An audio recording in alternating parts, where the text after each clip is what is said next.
Okay, welcome everybody. Pleasure to see so many here. Welcome, of course, to Venkat, who will be the star of this show, and welcome to the committee, who will be the co-stars.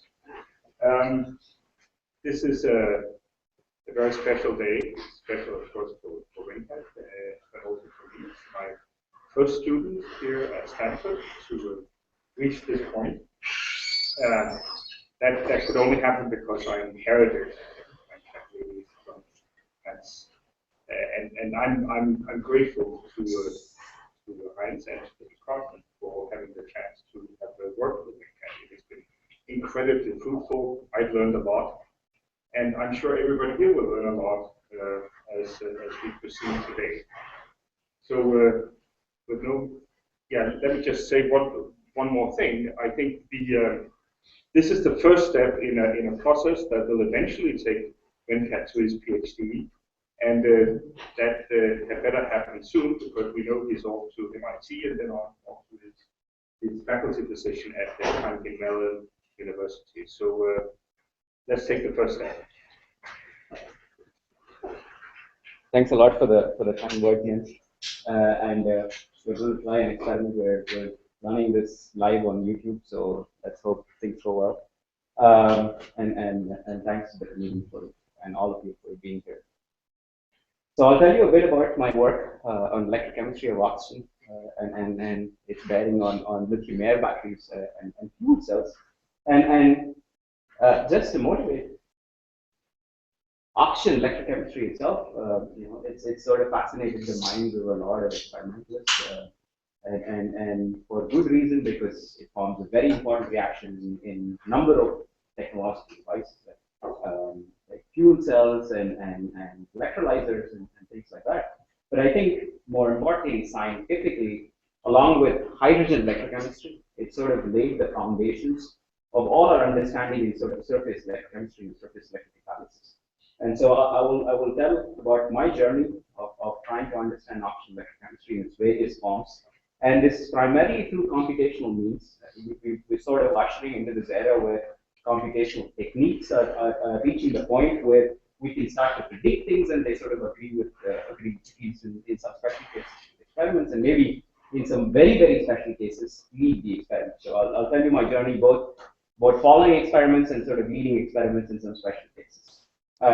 So one can exploit oxygen electrochemistry in a whole plethora of ways, and I'll sort of outline the umbrella of chemistry that one could do.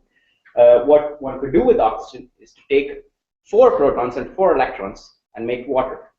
And this is an important reaction because this forms the cathode reaction of a fuel cell.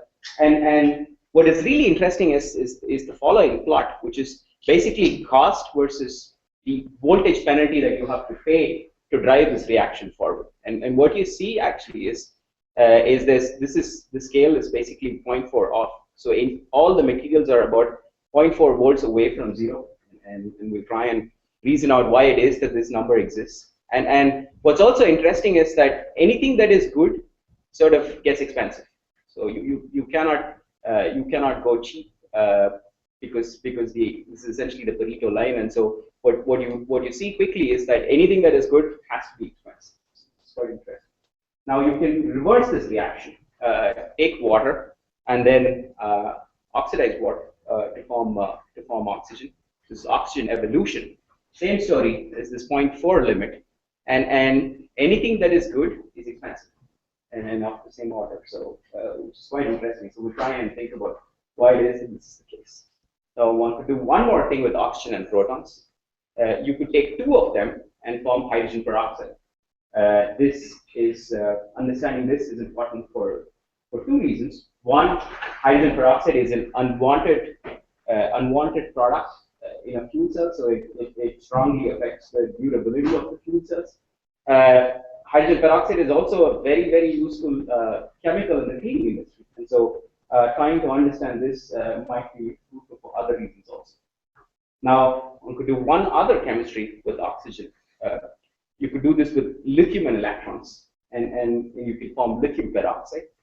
Now, this is really important because this forms the discharge cycle of a lithium oxygen battery. and hopefully a lithium air battery. And when you reverse this back, then you essentially get back oxygen and lithium electrons. And this forms the charging cycle of a lithium oxygen battery. And so we'll try and understand these three problems, and this is sort of the main area that I have worked on, and I'll tell you my journey through this. So first, we'll jump into the lithium oxygen chemistry. And the importance of the lithium oxygen battery I will motivate in the following way.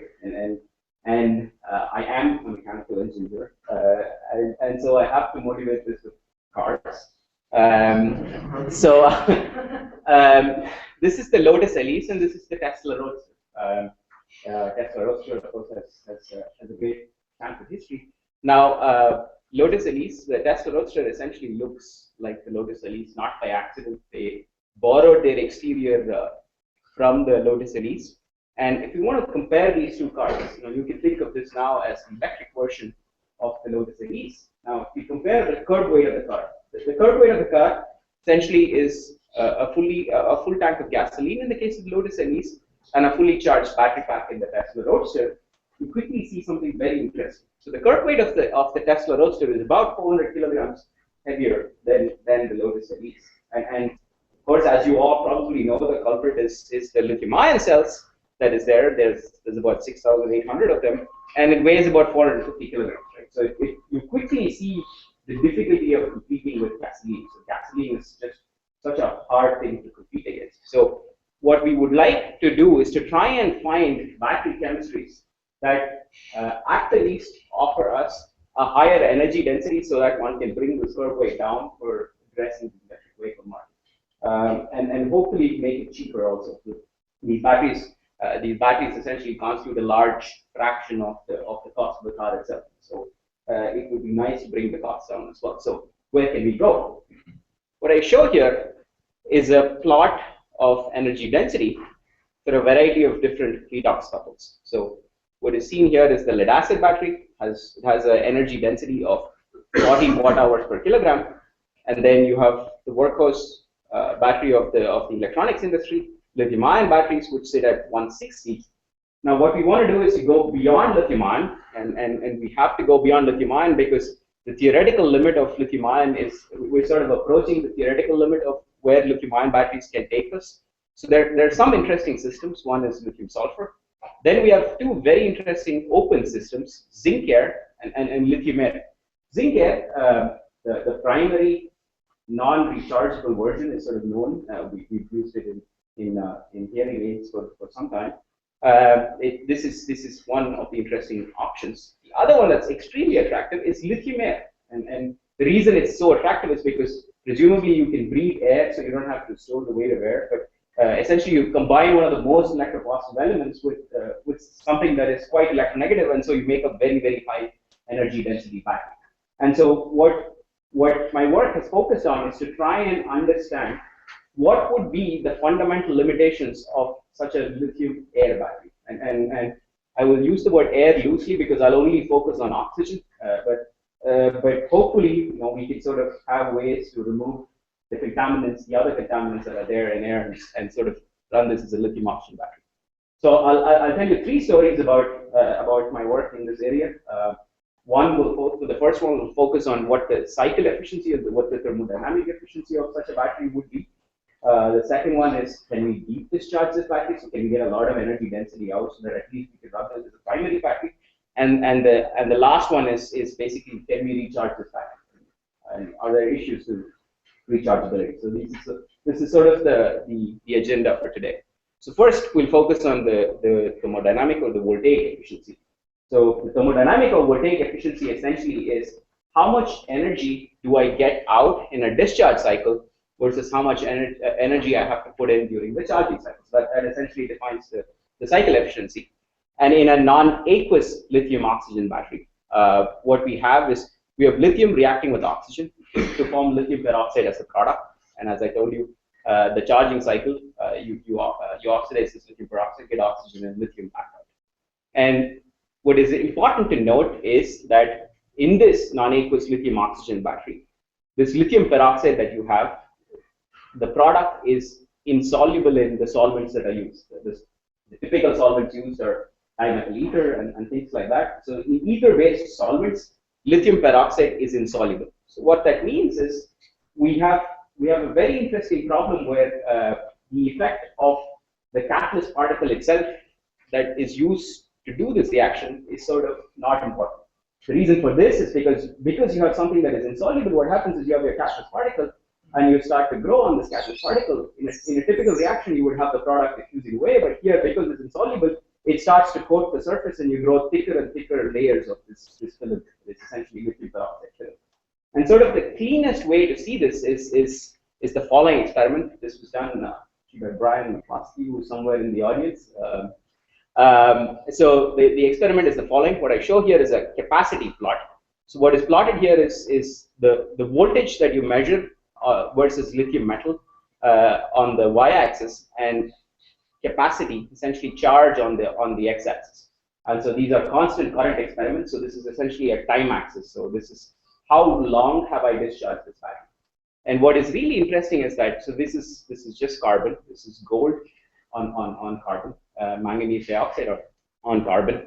And beyond this, the initial nucleation phase, where you will definitely see some part of the catalyst. After that, the features are almost universal, independent of what catalyst you use.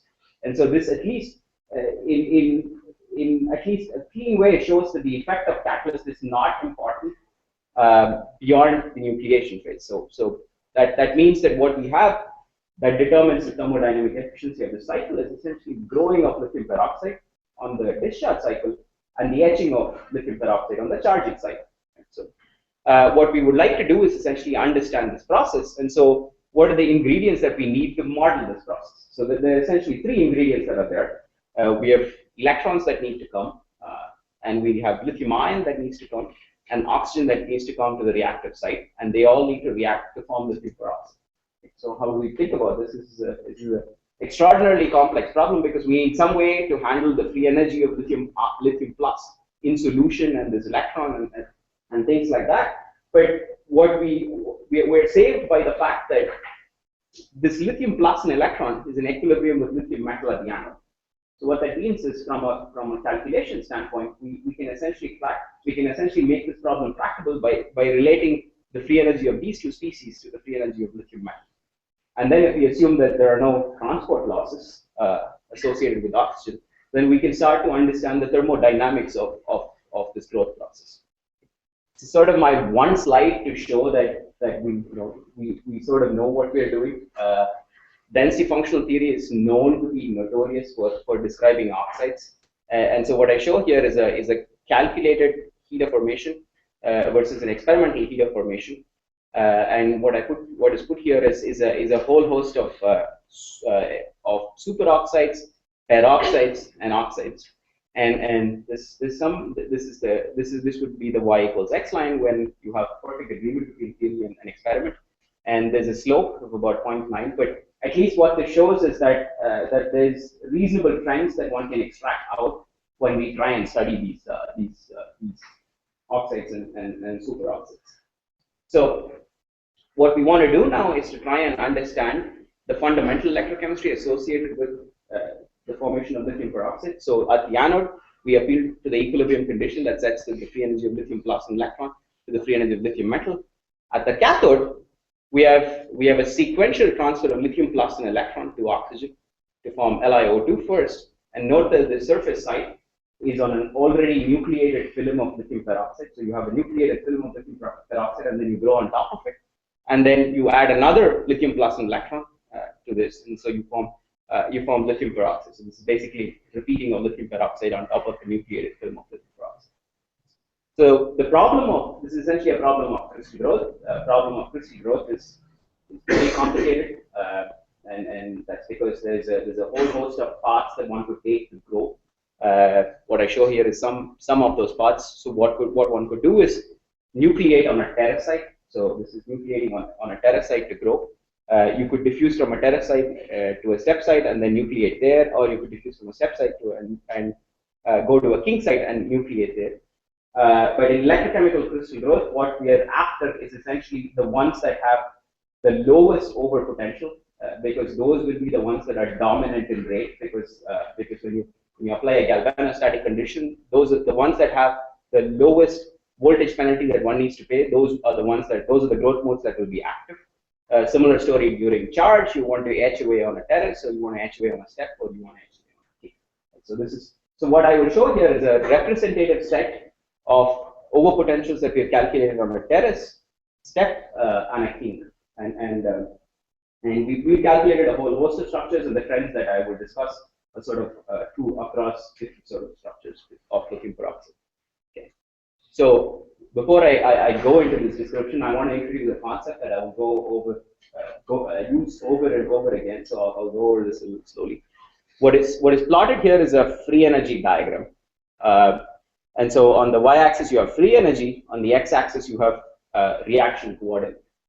And so here I have 4 lithium plus and 4 electrons and 2 oxygen, and the final product I have is 2 units of lithium peroxide. This is just because the unit cell of lithium peroxide has 2 formula units of lithium peroxide.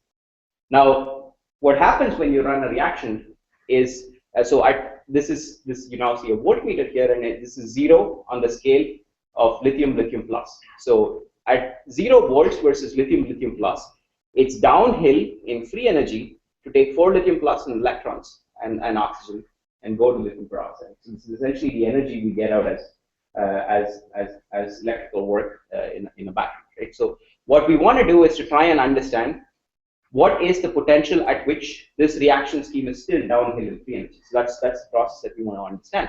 And so what we do is we sequentially add lithium and electron to oxygen, so you form LiO2, and so you calculate the free energy of this state. Now, then you sequentially add this, and then you essentially have a free energy diagram.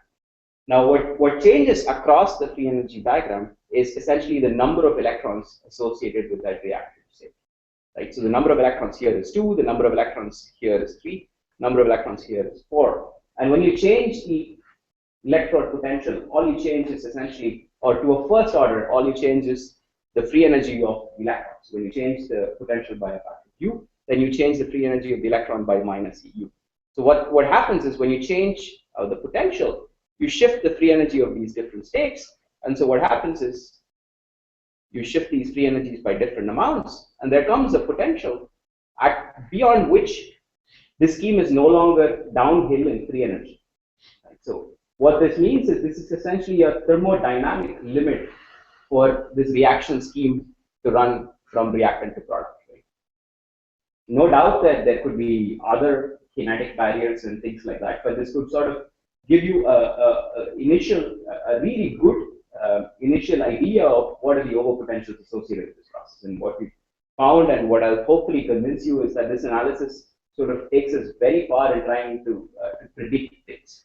Now, the story is similar when you want to charge. When you want to charge, this thing goes down further, and it is the highest potential at which the reaction scheme is downhill in free energy to go from product to flow. So that's sort of the charging cycle. So what's interesting to note now we focus on what's the overpotential associated with growing on a kink site. Now, what's really interesting is that you can discharge at a kink site at a very, very low overpotential. Right? This is sort of this is of order 0.1 volts, and so this is very, very interesting because what I originally told you was all these bad things about oxygen electrochemistry with protons, where you have all the 0.4 volts overpotential, and even on the best catalyst here, we seem to be able to nucleate at a kink site at very low overpotentials of order 0.1. Same story under charging. We can charge on a kink site at around 0.19. The story is extremely similar on a step site. On a step site, you can once again grow with very small overpotentials of order 0.1. Same thing during charge. You can charge of order 0.15. When you go onto the terrace site, it gets a little bit more complicated. When you want to discharge on a terrace site, you're sort of breaking the extended stoichiometric surface. So what happens is you have to pay a larger voltage penalty to grow on the terrace. But at least there are growth modes in the kink and the step that are of low overpotential, and so those will sort of dominate in relevant current regimes. And so this is all. So the theory points to the fact that we should observe low overpotentials. What does the experiment say? So what I show here is a linear sweep voltammogram, So what is measured here is the current, and the voltage is spec. And so you measure the current and what is and the equilibrium potential. So that's the potential at which lithium plus and oxygen is in equilibrium. So that sits at around 2.8. So what is seen is that there is a reduction feature, an oxidation feature at low overpotentials. But this field was sort of bitten bitten once when such analysis was used to declare rechargeability of these batteries. So unless you couple the coulometry, which is essentially counting of electrons, to actually what is consumed and what is produced, you cannot conclusively say that this is the reaction that is happening. And so this is exactly what our collaborators at IBM did, Brian and Alan. So what they do is they couple the voltammetry to a DEMS, which is a differential electrochemical mass spectrometer. So what they can pick up is what are the gas products involved, and what are the what's the rate of consumption of oxygen, and what are the gas products involved. So consumption during discharge and evolution during charge. And what you can extract out of this analysis is something very interesting, which is electrons per oxygen. Right? If you had perfect chemistry, then you only need 2 lithium plus and 2 electrons to form lithium peroxide. Right? So if you form perfect chemistry, then you would have essentially 2 electrons per oxygen. And this is indeed what we see during discharge. And during charge, we sort of have almost 2. Then it starts to deviate out. And so this actually, we'll come back to why exactly this deviates out like this. But what is at least seen is that the electrochemistry is the electrochemistry of generation of lithium peroxide and then etching of lithium peroxide. Now, we want to take this analysis and take it one step further and sort of try and understand what's the rate dependence of this. So what we want to do is to try and see if we can run this at high rates. So this is galvanostatic discharges that are run on a flat electrode, and this is different current densities. And in this case, a 20 microampere per centimeter square. This is 1 centimeter square electrode. So in this, 20 microampere per centimeter square corresponds to about 20 milliampere per centimeter square in a real battery, because in a real battery you have all these like porous media, and you can essentially enhance the surface area by a factor of 10 to the 3.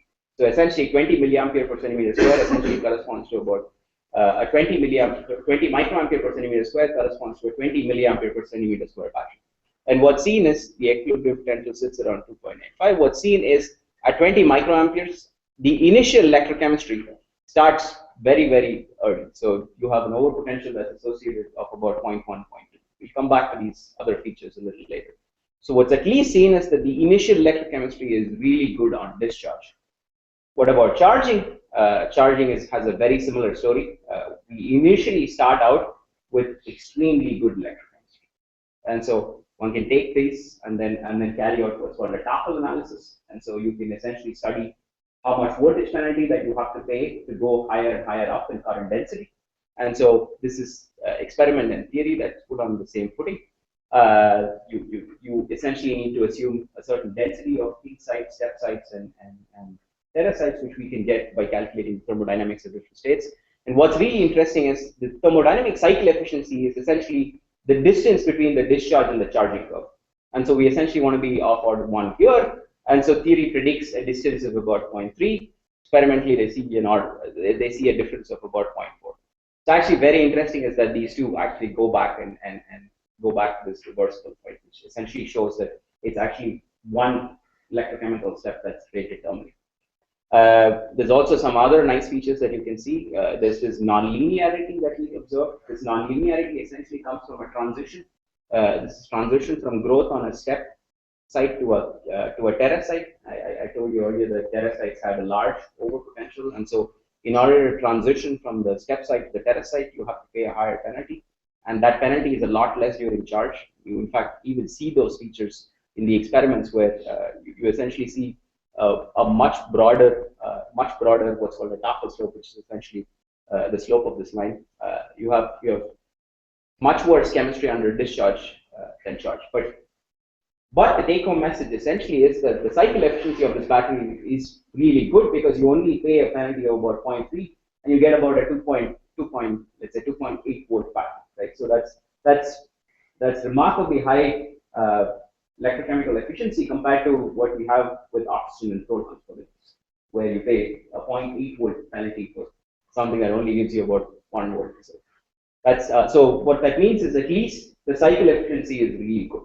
Right? So now let's move on and try and see what else is good or bad. Next thing that we will talk about is, can we deep discharge this battery? And so this is what happens when you deep discharge this battery. So deep discharge essentially run it for longer time. And so when you run it for a longer time, the following happens. So you can draw current and you can draw current up to a certain point, and then suddenly the voltage tanks. This we term sudden death.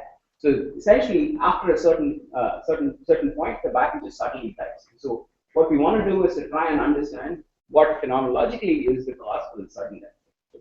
Well, this is not good, so we want to try and see how we can fix this problem. So first step is to try and understand what it is. So what causes sudden death? Right? So sudden death is a phenomenon that comes in a rate problem, because what we have here is we have a galvanostatic condition. So what that means is we want to draw a certain current. What that means is that there is a certain rate at which you need to transport lithium ions to the reactive site, certain rate at which you transport oxygen to the reactive site, and a certain rate at which you need to supply electrons to the reactive site. Right? And so what we want to do is to try and isolate what it is that causes this problem. And so these are experiments that were done once again at IBM by Girish and Brian. And so the experiment is the following. So this is an experiment that is done in a flat electrode with oxygen bubbled, and there's high concentration of lithium plus. So you can remove the lithium plus component and oxygen component. So what you're essentially probing is, what you essentially want to probe is the rate at which electrons are supplied. And so how do you do this? You have something that is a probe molecule. So this is a ferrocene-ferrocenium redox couple. And it's an outer sphere process, so it doesn't care what supplies the electron, as long as it can supply the electron. And you can measure the current that is produced from this redox couple. So essentially, this is like sticking something that has infinite rate and then trying to probe the kinetics of that process. And so this is the observation. So what happens here, this is the current that is measured in the redox couple. This is battery discharge. So you stop the battery at different points and then measure the current that you get. And what you see here is that there's sort of this exponential fall in current. This is a log scale, so it's sort of a strong decay of the current that you produce. And so this discharge is actually done at 10 microampere per centimeter squared. So that's somewhere here. And so what you see is essentially that's the same crossover point that you get there. So what this says is that electron transport is a problem. Is it surprising? It's probably not, because lithium peroxide is a wide bandgap semiconductor, probably even an insulator. So what we wanted to do was to try and probe the charge transport mechanism of this. So there are, of course, many charge transport mechanisms that are possible. What we wanted to probe was to try and understand what is the coherent charge transport in this process. And it is worth pointing out that if tunneling, which is coherent charge transport, is possible, then it will dominate, and that this will at least, if this mode is active, then this mode will essentially be the dominant mode. And so what we want to do is try and understand how we can model this process. It's a very complicated system. You have essentially catalyst particles, so glassy carbon, then you have lithium peroxide growing, and then you have lithium plus oxygen coming in and then reacting. And so what we want to do is to study the rate at which we supply electrons from here to here. So this is a very complicated problem. But what we need to try and make some simplifications. One can easily substitute the glassy carbon, because all that does is it's essentially a conductor. So you can substitute that with any conductor that has a similar work function. So we use gold to substitute the glassy carbon. Now this is the hard part, because we have to try and understand how it is that the electron goes into this state, which is set by something extremely complicated. Now here, the trick that we use is that there is a well-defined chemical potential at which this reaction scheme proceeds. What that means is there's a well-defined potential relative to vacuum where this reaction proceeds, and that is essentially the chemical potential window where we need to probe. And luckily, in the discharge conditions of this, we can substitute this by gold, and so we essentially probe the coherent charge transport in a metal insulated metal configuration. So the two metal leads that we use to probe this is essentially gold on both sides, and what we want to study is the transport properties. So essentially, how much current you can support as a function of bias across these two leads, and putting lithium peroxide in. And so we've calculated this for a whole host of structures. I'll show one. This is a stoichiometric lithium peroxide, and what is shown here is current as a function of bias.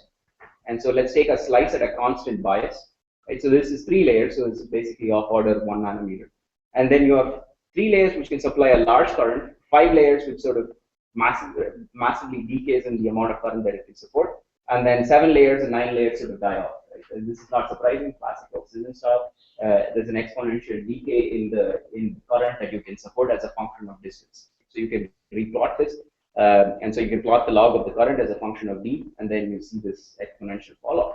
Now, if one asks the question, of when is the transition point where the tunneling is not sufficient to support this current, you essentially get this estimate of about 6 nanometers. This is, we essentially reproduced the features of the sudden death. The sudden death essentially comes from the fact that at this point, you no longer can support the current, so you need an exponential rise in bias to keep the electrochemistry going. So this essentially shows that the sudden death is largely caused by electron transfer.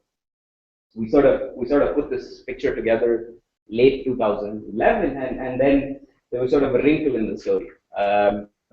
So these were experiments that came out of MIT, and they sort of showed that there are much larger length scales that you observe. You see length scales. This is 500 nanometer length scale. So this is of order 300, 400 nanometers. So this clearly there's a problem here because we definitely cannot count 400, 500 nanometers. So what is going on? So what we wanted to do was to try and see if there's any other mode active. It actually turns out that we only probe the bulk part.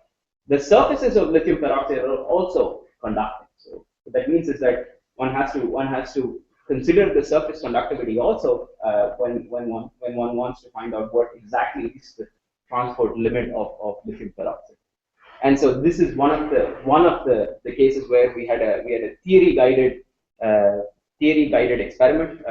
The theoretical predictions came first, where essentially what you have is you have 2 regimes. So it essentially comes out that there's a certain characteristic rate associated with surface conductivity. And the interesting point about surface conductivity is that it scales linearly with distance, because the longer it has to travel, the more difficult it is. So it's a standard diffusive process. And so what you have is if you plot capacity, which is essentially a metric for volume, right, as a function of current, there will come a point where it's no longer tunneling dominated, but it's dominated by surface conductivity. So you essentially will have this very neat functional form difference between capacity as a function of the rate. And so you will have one regime where you have surface conductivity dominating, and another regime where you have bulk conductivity dominating. And in fact, experiments came out exactly the same way.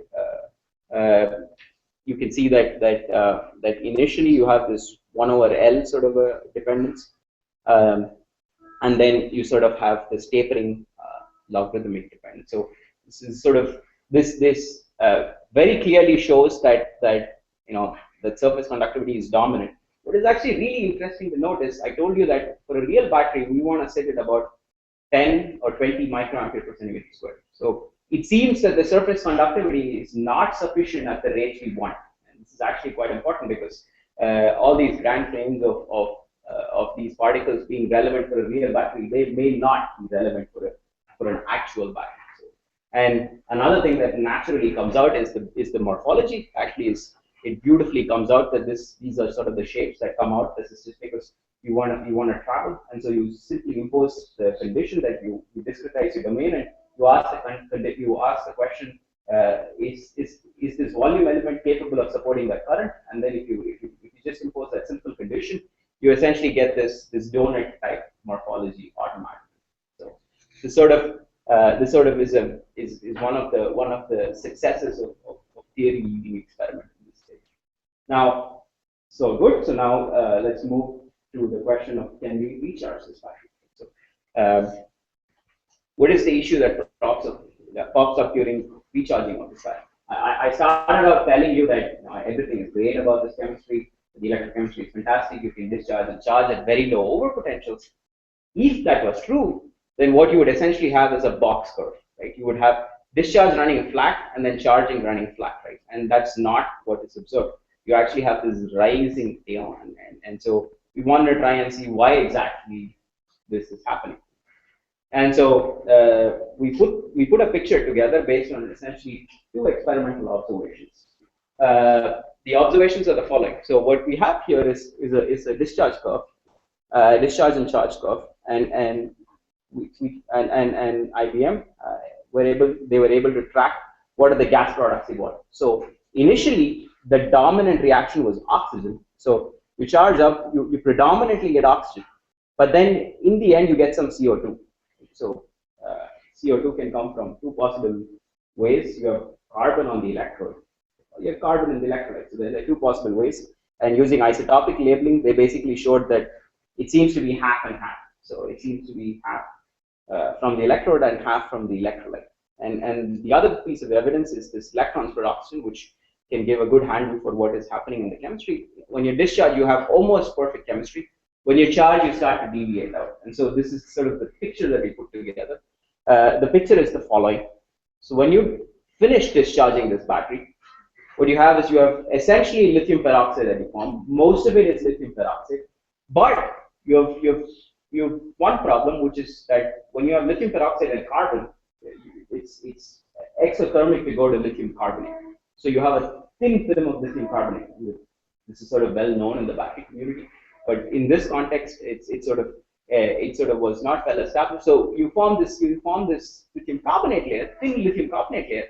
But what's really interesting is that when you try and charge the battery, you sort of have this rising tail. And what we attributed this to was there is some decomposition process that sort of coats the film on top of this lithium peroxide. And so what that means is that you have a constant current boundary condition. So you have to drive the reaction at a certain rate, but the number of reactive sites have gone down. So you have to mandatorily rise the potential to drive the reaction faster in the sites that you have. So along the sites that are on the sites that are accessible, you need to drive the rate at a faster point. So basically, you have this rising tail, and it's always good to take any story and put that into mathematics. So this is what we did. We turned this into a mathematical model, and then you can compare against flat electrode measurements, and then what you see exactly is that the features are sort of reproduced. So what the model predicts is that there's rise in the potential is essentially due to this decomposition reaction. So you sort of close some of these active sites, and so you have this rising potential until you get to a point where you have lithium carbonate, and so you have to get that off. So you have to get that off, and that gets off at about 4.5 volts. So this sort of is where the field is now. And I thought I'd summarize this with a nice little spaghetti lesson.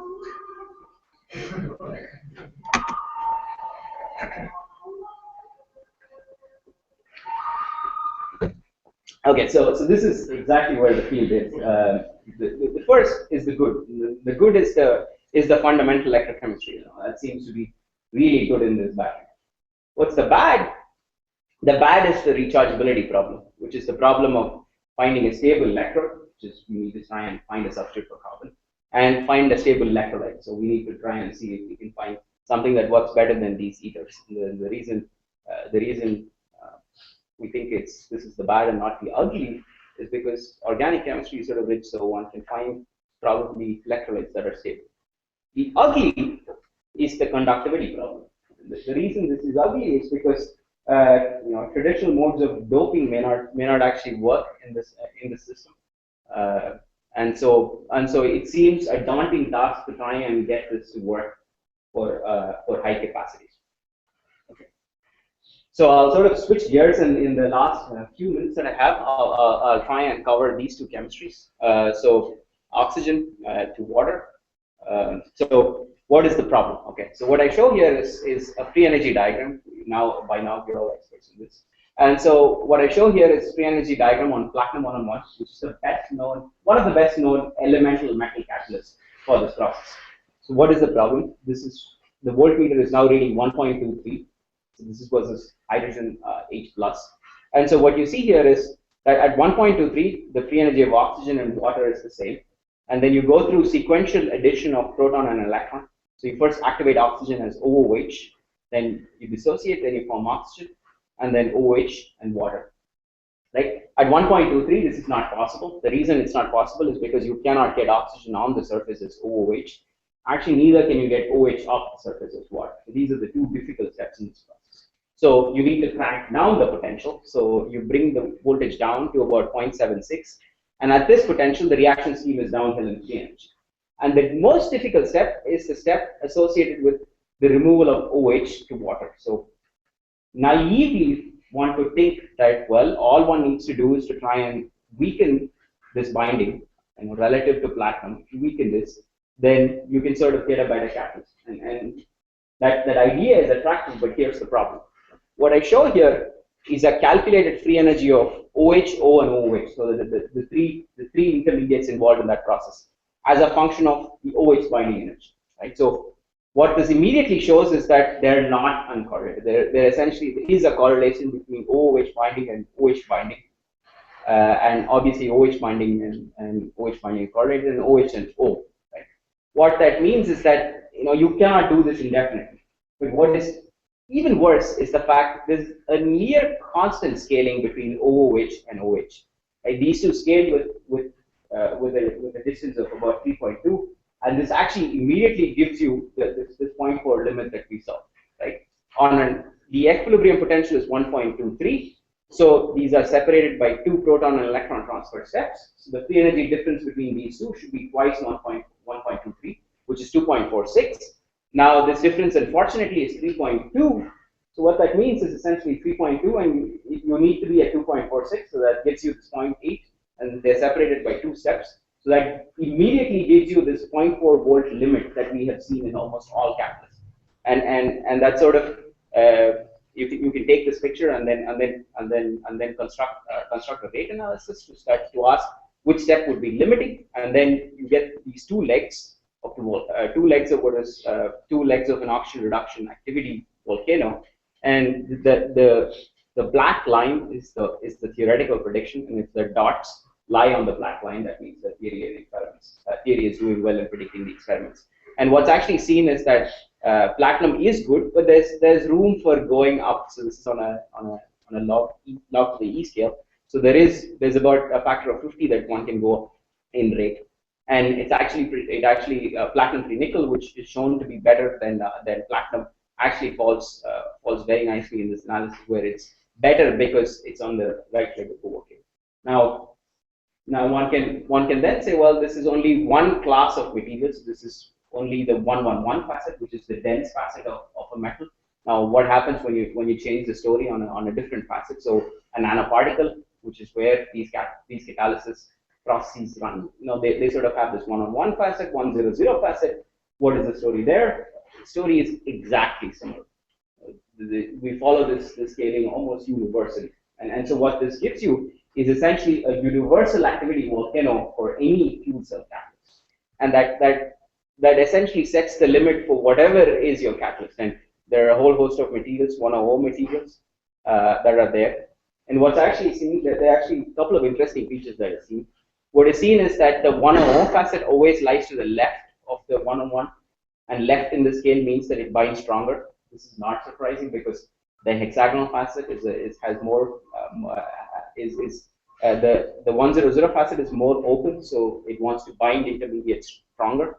And what actually it points to is something very interesting. Here, platinum free nickel 101 is active because of its position on the right leg of the volcano, so that's the weak binding leg. And then platinum free nickel 100 is active because of its position on the left binding leg of the volcano. What this points to is that if one were to pick a catalyst to make, then ideally you would want the dense facet to lie on the weak binding leg, so that its more open facets could also be active. So we sent this manuscript up, and then we got very insightful reviewer comment. the reviewer comment was the following. There's been a long-standing unsolved puzzle that oxygen reduction on gold, gold 101, produces only the 2-electron reduction selectively. And of course, this is not an entirely academic problem because, as I said, hydrogen peroxide is important chemistry. So I think one Sunday evening, I decided let's see if we can understand this process. So what I tried to do was to see what it is that takes you from oxygen to hydrogen peroxide. So now you have one intermediate in the problem. You have oxygen, 2 protons and 2 electrons. You form OOH.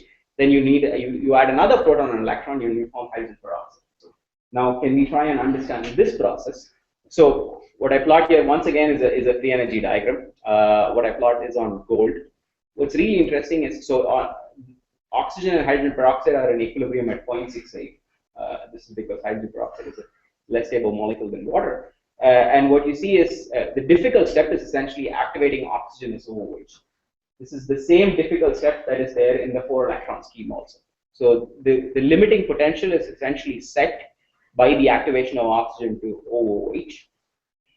And then it's downhill to go from OOH to hydrogen peroxide. So what is that potential? It turns out that it's about 0.54. Now what's the story on the strong binding like? So take platinum for instance. So platinum, the story is completely opposite. The difficult step is essentially removal of OOH as hydrogen peroxide. The difficult step is essentially associated with this. And so the right leg or the weak the strong binding leg, sorry, the left leg of this volcano is now limited by the process of reduction of OOH as hydrogen peroxide. And this sort of shows the robustness of a model because OOH is correlated with the OH binding energy, so we can sort of put everything in a single plot. So what we do is essentially take the universal activity volcano that we had, and what I told you already is that the right leg, which is essentially the activation of oxygen as OOH, is the exact same. Now we have a different step associated with the left leg, which is associated with the removal of OOH as hydrogen peroxide. And I told you that hydrogen peroxide is correlated with the OH binding energy. So if experimentally were to match up, then all one needs to do is to draw a straight line here for the 2-electron process, and then all the experimental points should lie because the x-axis is already calculated. And so actually turns out to be quite good. So you take this. So the left leg points seem to agree really well. There's a strong trend between theory and experiment, and it actually points to why gold 101 is so active. Gold 101 is actually a lousy catalyst for the 4-electron process, but it's a fantastic catalyst for the 2-electron process for that exact reason. Because it's a lousy catalyst and it binds OOH weak enough that it can catalyze the transformation to hydrogen peroxide and not all the way to water. And it's actually very, very interesting. And then sort of this single plot here sort of puts about 30 years of experiments, excellent experiments in oxygen reduction, one plot. Now, there's Jug Deep in the audience, so he will of course ask the following question. This is all paper where at Stanford. So where is the startup idea, right? And so the startup idea is the following: water and the accessibility to producing clean drinking water is a very important problem.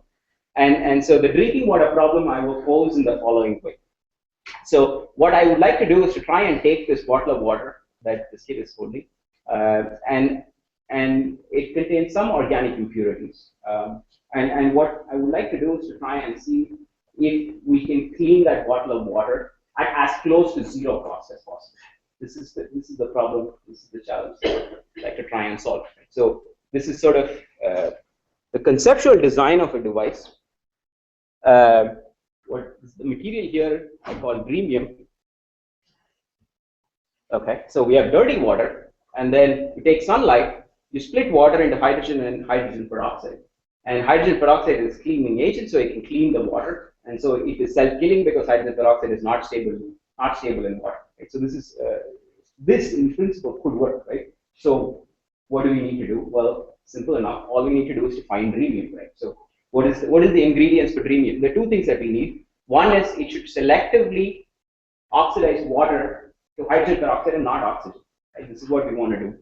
And the second thing is it should absorb photons, right? So that's all, and we're home, right? Well, let's see if we can do this. Well, the task ahead is essentially to make sure that it goes this way and not this way. Is it easy? Well, we started out with this analysis saying that the equilibrium potential from water to oxygen is 1.23. From water to hydrogen peroxide is 1.77, right? This seems a very daunting task because there's a large thermodynamic driving force to take it to oxygen. Wait a minute, we already in our previous analysis said all we need to do is to pick a catalyst that is lousy for water oxidation, and then that should at least in principle be able to catalyze hydrogen peroxide evolution. And all the experimentalists that work on water oxidation know that there are plenty of lousy water oxidation catalysts. They're all dirt cheap. They're all stable, and all the good features that one would want from a catalyst. And so this analysis essentially points to a direction where all one needs to do is to look for catalysts that are on the weak binding leg. And so there are actually catalysts that are cheap, that are made of earth-abundant elements. Tin oxide, titanium dioxide are two such examples where you, in principle, could catalyze hydrogen peroxide evolution over oxygen evolution. It's very interesting. Now, can we take this one step further and do this with sunlight? Actually, turns out that there are some candidates that actually do work, strontium titanate, titanium dioxide, and things like that. And so I was preparing for my defense, and I was hoping to keep my email checking to a minimum. But today morning at 7:30, Jens sent me this email. So he found this paper which talks about photogeneration of hydrogen peroxide in aqueous TiO2 dispersions from 1985. What they say is evidence is presented which demonstrates that titanium dioxide does in fact photogenerate hydrogen peroxide in the presence of donor sodium formate.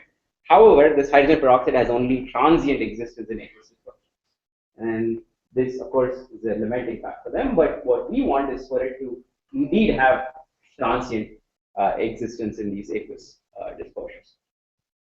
So that sort of will end the scientific part of my defense, and now we'll have the fun part, which is acknowledgements. And this is the least rehearsed. The other things I've given probably quite a few times over the last couple of months. Acknowledgements. So first, we will start off with Chris. Thanks a lot for being the chair of my committee, and your electrochemistry class was one of the first classes I took at Stanford, and it's great to see that from that first time to the last time when I went to his class, essentially the Braun auditorium was filled now compared to the eight people or something that were there in the first version of that class. Thanks a lot for agreeing to be the chair in such short notice. Professor Lele, I have him to thank. He had five words of wisdom when I was trying to decide for grad school, and I was deciding between Cornell and Stanford, and he of course did his PhD at Cornell. So these are 5 words of wisdom that I'm very happy for me. And so I ended up here. So I tried to find something interesting to show. And I found this very interesting thing from the Alumni Association of IIT Kanpur newsletter in 1980. And so this, of course, records that the President's Gold Medal was won by Sanjeeva Lele. But what's really interesting is this was much before the Twitter era. And what's actually contained in this newsletter is tweets. And there are tweets from folks like John Goodenough and all these people. So some enterprise student just decided to email or post them down. What am I saying? So post and mail all these eminent scientists, and so they're essentially less than 140 characters, almost all of them. And they're like pages and pages of tweets in that. It's quite fascinating. Next we have Fritz. This was a picture I found of Fritz. I think about 1985-ish. I think the year I was born. And there's actually something interesting that was noted in this article. The readers may write to Prince at the Department of Mechanical Engineering, Cape Hall, Carnegie Mellon, room 403. Actually, quite interesting because it may turn out if things go well that I would occupy room 403. So it's a funny sort of coincidence. course, that would be extremely difficult shoes to fill. And thanks a lot for all the help and everything during my stay here. So move on to the next one. Tom, what can I say about Tom? Tom has been a great friend and a mentor throughout my entire stay. And a lot of you have probably interacted with Tom scientifically, but I think Tom is most known for his guidebooks. He has guidebooks of everything in life. So I decided to collage them up. So first one, this is Tommy's Guide to Puerto Rico. Most of you have probably seen it. It's a fantastic guide. Tommy's Guide to Denmark. This may not have reached the broader audience, but recently he's also come out with a newer one that's really good. This is Tommy's Guide to Getting a Faculty Position. So this is sort of what I followed during my and I hear there's a new bestseller in the market this year, and this is Tommy's Guide to Shaking Hands with the President. For those of you that don't know, Tom won the Presidential Award, and of course, shook hands with a great man. And it was about 2 weeks when this is all that one word from Tom. I was originally going to put a different picture, then I didn't want some watchful eyes to start finding me, so I decided to. Okay, so last but not least, so I was interviewing at roughly early March, and one of the sort of concerns that some of the faculty had was that I had a very boyish look or something like that, and that I didn't have that intimidating presence. Something of that kind that is needed there. And then I found these. And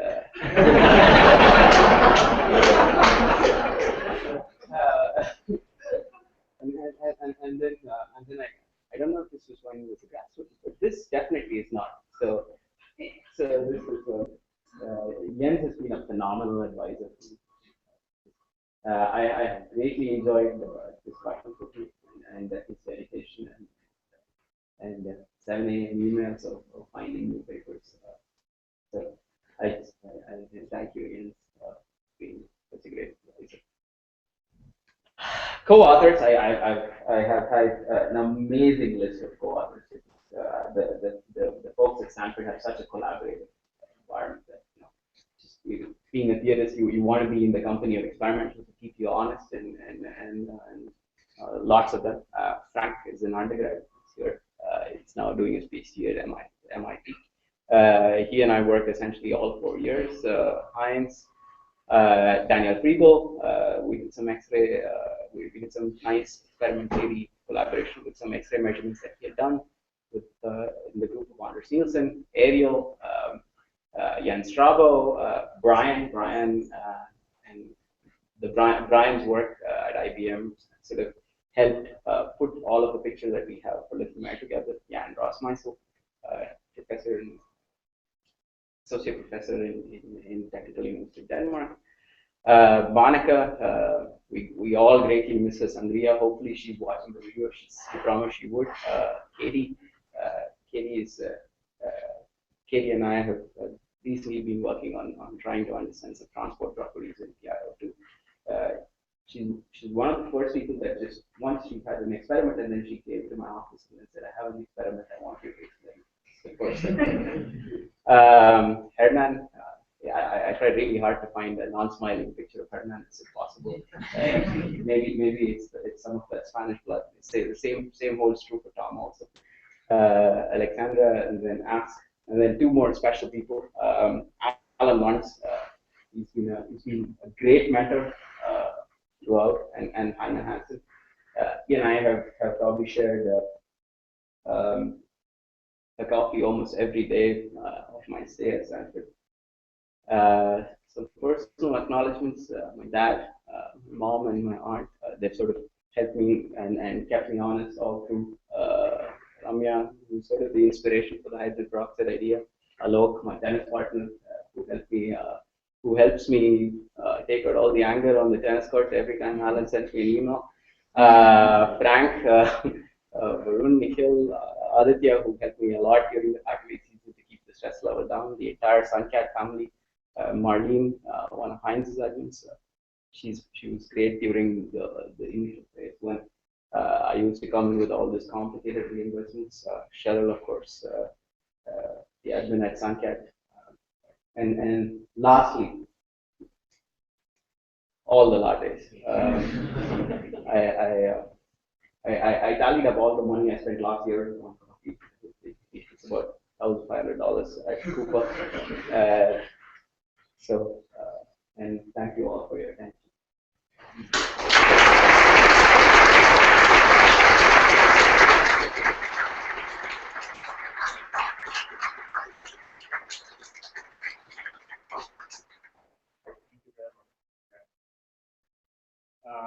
Are there any questions before we go to the more serious part of the deal?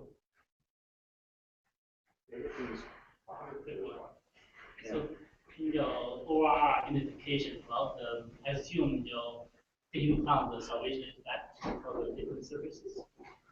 So for the 100, I assume the salvation is way around for the 111, not really effective for 100. Yeah, absolutely. So the salvation on 101 is much larger than the salvation on 101, and that actually.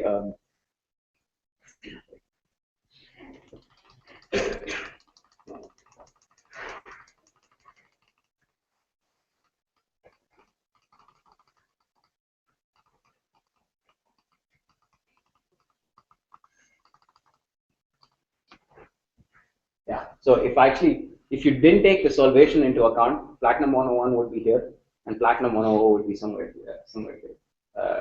The reason this brings it back is because platinum 101 has more favorable hydrogen bonding versus platinum 100. So essentially, if you plotted the two without any hydrogen bonding, one would be here and one would be here.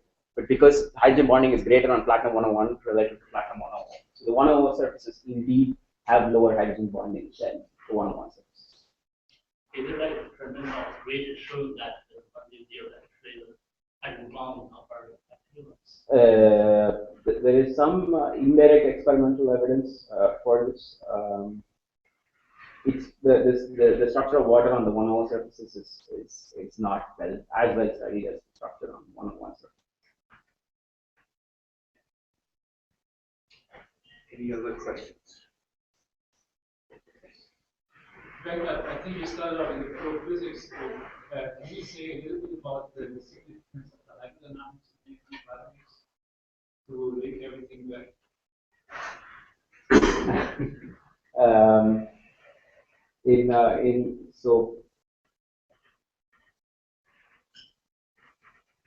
Or the simple question is, do we need Navier-Stokes in order to describe this or improve this? In order to find, probably not. You definitely need to make the models more quantitative. Definitely, the level of continuum. So there is definitely okay. So there's definitely an area in between where the length scales that quantum, and I put broadly quantum-based methods can describe, and what the continuum-based methods can describe. There is sort of a regime in between where the grandest challenge is in battery life. This is sort of in this sort of mesoscale where there are some things that you need to try and link the two. For instance, there are questions of trying to understand morphological evolutions, which of course has strong transport dependence. The transport dependence sort of is completely not included in this formulation right now. But you could imagine that transport inside these complicated structures could be very different, and essentially could also be morphology dependent. In which case, you could probably tune growth along different conditions, different orientations, different facets. So there's certainly room for linking hydrodynamics with with the electrochemical modeling. It sort of is, all of it is sort of right now at 0D or 1D at the best, at the most. But there are efforts to try and couple flow and all the electrochemistry. Is this more than 10%, 50%? It's a lot of 5%, less than 5%. Okay. If there are no more questions, then thank you very much.